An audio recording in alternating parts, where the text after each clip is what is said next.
Shalom Bapak Ibu Saudara yang dikasihi Tuhan. Seri pengajaran hari ini Selasa 4 Mei 2021 berjudul Ajaran Yesus yang Lain. Harus disadari setiap orang percaya bahwa ajaran Yesus yang lain itu memang ada. Bahkan sudah ada sejak zaman para rasul.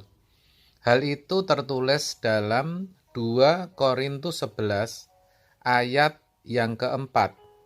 Demikian, sebab kamu sabar saja jika ada seorang datang memberitakan Yesus yang lain daripada yang telah kami beritakan, atau memberikan kepada kamu roh yang lain daripada yang telah kamu terima, atau Injil yang lain daripada yang telah kamu terima. Rasul Paulus menjelaskan bahwa ajaran Yesus yang lain adalah ajaran yang tidak sama dengan yang ia beritakan. Itulah ajaran yang palsu dan yang membawa atau yang memberitakan siapa lagi kalau bukan pengajar-pengajar palsu atau rasul-rasul palsu yang menyamar sebagai rasul-rasul Kristus. Saya katakan menyamar karena memang iblis bisa saja menyamar sebagai malaikat terang, seperti dituliskan dalam 2 Korintus 11 ayat 13-14. Sebab orang-orang itu adalah rasul-rasul palsu, pekerja-pekerja curang yang menyamar sebagai rasul-rasul Kristus. Hal itu tidak usah mengherankan, sebab iblis pun menyamar sebagai malaikat terang. Jelas bukan? Jadi kita harus jujur mengakui bahwa memang dalam gereja Tuhan sungguh ada berita atau ajaran palsu itu, yang mana mengajarkan Yesus yang lain. Begitu tipisnya perbedaan itu, sehingga kalau kita benar-benar tidak teliti, kita akan disesatkan. Hal itu karena ayat-ayat yang diambil juga ayat-ayat Alkitab, tetapi pribadi Yesus tidak diajarkan secara utuh. Tidak salah, tetapi berpotensi menyesatkan. Contohnya yang paling gampang, ketika mengajarkan hakikat atau karakter Yesus. Tentu kita tahu bahwa Yesus itu kasih, adil, suci, benar, sempurna, dan masih banyak lagi, bukan? Tetapi yang ditekankan, yang selalu diberitakan, yang dikotbahkan selalu tentang kasihnya. Kasihnya saja. Atau unsur kasih sangat-sangat dominan. Sampai-sampai karakter Kristus yang lain pudar dan hampir-hampir tidak mendapat perhatian. Akibatnya, kebanyakan orang Kristen pikirannya cuma tertuju kepada Allah yang menyembuhkan, memulihkan, memberkati, menyediakan yang diperlukan, melindungi, menyertai, memberikan damai sejahtera, dan hal-hal berkat lainnya.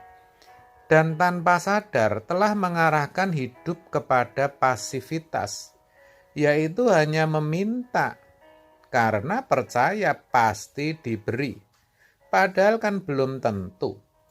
Fokus hidupnya hanya menunggu apa yang Tuhan akan lakukan, padahal kita sebagai manusia yang bertanggung jawab, kan kita harus berjuang.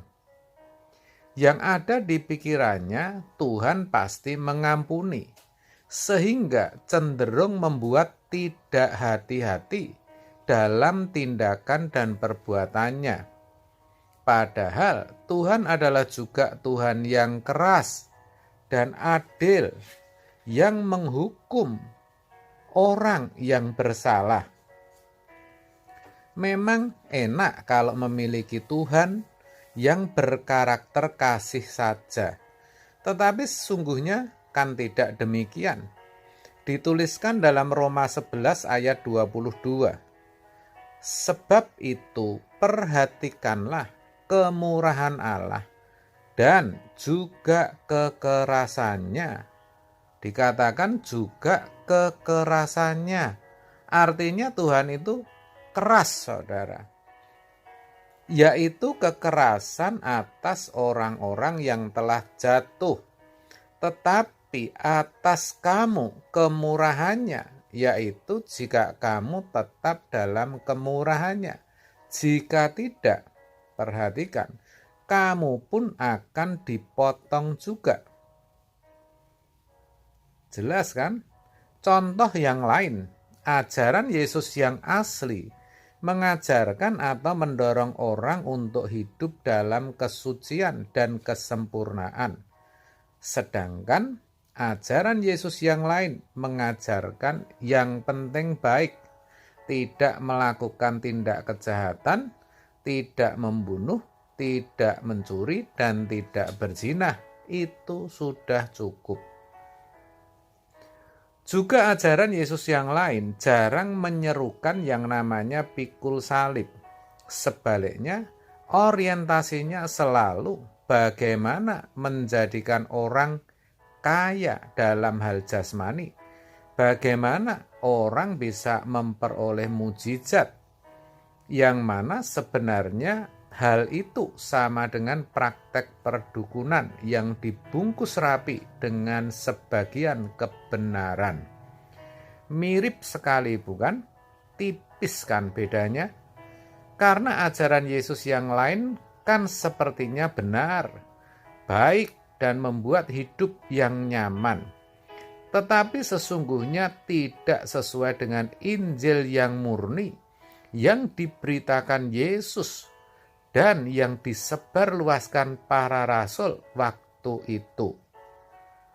Itulah kenapa sejak Yesus masih di bumi ini, ia telah mengingatkan dan berkata, "Waspadalah, supaya jangan ada orang yang menyesatkan kamu, sebab banyak orang akan datang dengan memakai namaku dan berkata, Akulah Mesias, dan mereka akan menyesatkan banyak orang." Matius 24 ayat 4-5.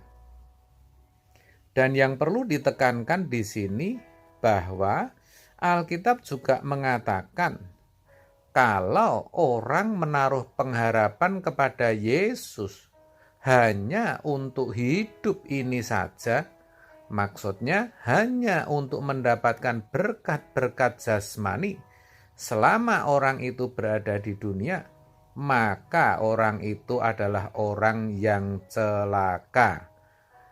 Dikatakan, jikalau kita hanya dalam hidup ini saja menaruh pengharapan pada Kristus, maka kita adalah orang-orang yang paling malang dari segala manusia. 1 Korintus 15 ayat 19. Tapi sungguh sayang, saudara, khotbah-khotbah yang seperti itulah yang justru disukai oleh sebagian besar orang Kristen masa kini. Ironi sekali memang. Oleh sebab itu, mari saudara kita sadar, waspada, dan jangan sampai kita kelak menyesal gara-gara menerima ajaran Yesus yang lain. Amin. Tuhan Yesus memberkati.